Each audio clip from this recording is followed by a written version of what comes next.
Dovşanın tənbəlliyi. Qədim zamanlarda uzaq ölkələrin birində güclü quraqlıq olmuşdu. Demək olar ki, heç yağış yağmırdı. Ona görə də meşədəki göllər, ahar sular qurumuşdu. Heyvanlar da susuz qalmışdı.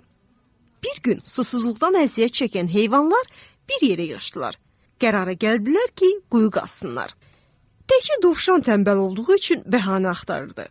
Yox, mən quyu qaza bilmərəm. Çox balaca, arıq və gücsüzəm. Dovşanın bu sözləri digər heyvanların heç xoşuna gəlmədi. Dovşandan başqa bütün heyvanlar işləməyə başladılar. Fil, şir, ceyran, ayı, tülkü, hətta quşlar da işləyirdi.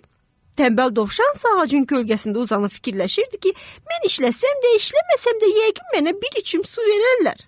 Amma heyvanlar dovşanın hərəkətinə çox hirslənmişdilər. Qazdıqları quyudan çıxan sudan dovşana vermədilər. Dovşan dedi, vermirsiniz, verməyin. Onsuz da bugün olmasa da sabah verəcəksiniz. Məni susuzluqdan öldürməyəcəksiniz ki. Sincab dovşan sözlərini eşidib hirsləndi. Heç utanmırsan, həm bizə kömək eləmirsən, həm də çıxardığımız sudan içmək istəyirsən. Quşlar da dedilər, cik cik cik cik, cik cik cik cik, bax biz də sənin kimi balacayıq, amma gecə gündüz çalışıb ağzımızla torpağı daşıdıq, gücümüz çatan qədər işlədik, əlbir olub suyu çıxardıq, sənsə heç bizə kömək eləmədin, cik cik cik cik, cik cik cik cik. Bu vaxt şir qəzəblənib dedi, bu quyunun keşiyini gündə birimiz çəkəcək, tənbəl dovşana bir damcı belə su verməyəcək.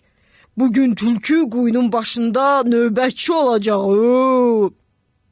Dovşan heyvanların hamısından küsüb yuvasına çəkildi. Bütün gecə susuzluqdan yata bilmədi. Səhər tezdən bütün heyvanlar quyunun başına gəlib doyunca su içdilər. Tənbəl dovşanın quyunun yanına yaxınlaşmağa belə qoymadılar. Ertəsi gün fil növbətçi oldu.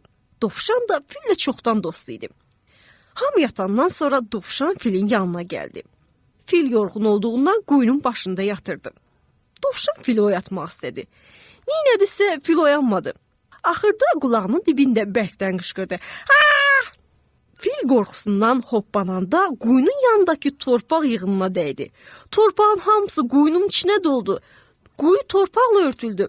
Fil hönkür-hönkür ağladı. İndi mən nə edəcəm? Səhər tezdən hamı yuxudan oyananda onlara nə deyəcəm? Bir daha suyu hardan tapacaq? Tənbəl dovşan dedi. Ağlama, birlikdə quyunu yenidən qazarıq. Necə qazarıq? Sən həm balaca, həm arıq, həm də gücsüzsən. Tənbəl dovşan dedi. Sən məni işləyəndə görməmsən, ha? Doğrudan da dovşan və fil dayanmadan işlədilər. Səhərə qədər birlikdə tökülən torpağı çıxarıb quyunu əvvəlki vəziyyətinə gətirdilər. O gündən başqa heyvanlar da gördülər ki, dovşan tənbəl yox, əksinə çox işgüzarmış. Ona çoxlu su verdilər. Ondan sonra həmişə bir yerdə oldular.